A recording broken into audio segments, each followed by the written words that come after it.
തൃശൂരിൽ ബിടെക് വിദ്യാർത്ഥിയെ തീകൊളുത്തിക്കൊന്ന സംഭവത്തിൽ ഞെട്ടിക്കുന്ന വിവരങ്ങളാണ് പുറത്തുവരുന്നത്.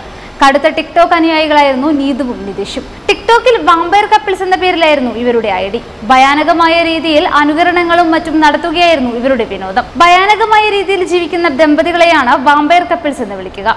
രക്തം പരസ്പരം കടിച്ചു കുടിക്കുന്ന ദമ്പതികളാണ് വാമ്പയർ കപ്പിൾസ്. ടിക്ടോക്ക് പേജിൽ പരസ്പരം കടിച്ചുരസിക്കുന്ന വീഡിയോയുമുണ്ട്. നിതീഷിന്റെ വീട്ടുകാർക്കും ഇവരുടെ ബന്ധത്തെക്കുറിച്ച് അറിയാമായിരുന്നു. വീട്ടിലും സമ്മതമായിരുന്നു. നിതീഷിന്റെ തലയിലെ ശസ്ത്രക്രിയയോടെയാണ് എല്ലാം താളം തെറ്റുന്നത്. നിതീഷിന്റെ മാനസിക നിലയിൽ പ്രശ്നങ്ങൾ ഉണ്ടായിരുന്നതായും തെളിവുകളുണ്ട്. ടിക്ടോക്കിന്റെ കടുത്ത ആരാധകരായിരുന്നു ഇരുവരും.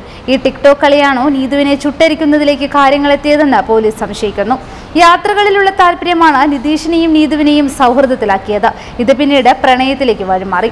2016 ഓഗസ്റ്റ് 19 കല്യാണം എന്ന് കാട്ടിയ ഒരു വീഡിയോയും ഇവർ ടിക്ടോക്കിൽ ഇട്ടിരുന്നു. ഓൺലൈൻ ഗെയിമുകളിലേക്ക് ഇതോടെ നീതു കൊലക്കേസ് അന്വേഷണം എത്തിയേക്കും. കൊലപ്പെടുത്തുക എന്ന ലക്ഷ്യത്തോടെ തന്നെയാണ് നിതീഷ് നീതുവിന്റെ വീട്ടിലെത്തിയത്. പെട്രോളും കത്തിയും ലൈറ്ററും കയ്യിൽ കരുതിയിരുന്നു.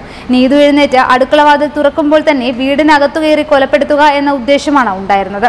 അതുകൊണ്ട് തന്നെ എല്ലാം അന്വേഷിച്ചറിഞ്ഞ ശേഷമാണ് പ്രതി നിതീഷ് എത്തിയതെന്നാണ് പോലീസ് പറയുന്നത്. സമീപത്തെ ഇടറോഡിൽ ബൈക്ക് വെച്ച് നിതീഷ് അതിന് താഴെയായി തന്റെ ചെരുപ്പും അഴിച്ചു വെച്ചിരുന്നു. ബുള്ളറ്റിൽ നിന്നാണ് കൊല നടത്താനുള്ള പെട്രോൾ ഊറ്റിയത്. ബുള്ളറ്റ് ബൈക്കിൽ പുലർച്ചെ തന്നെ അയാൾ നീതുവിന്റെ വീടിനടുത്തേക്ക് എത്തി. വീടിന് പിന്നിൽ ബൈക്ക് പാർക്ക് ചെയ്ത ശേഷം ഒരു യുവാവ് അങ്ങോട്ട് കയറിപ്പോകുന്നതും അവിടെ എത്തി ഷൂ അഴിച്ചു വെക്കുന്നതും അതുവഴി പ്രഭാത സവാരിക്ക് പോയ ചിലർ കണ്ടിരുന്നു. വാർത്തകൾ ഉടനടി അറിയാൻ top news Kerala YouTube channel subscribe ചെയ്ത് ബെൽ ഐക്കൺ അമർത്തി ലൈക്ക് ചെയ്ത് ഷെയർ ചെയ്യുക.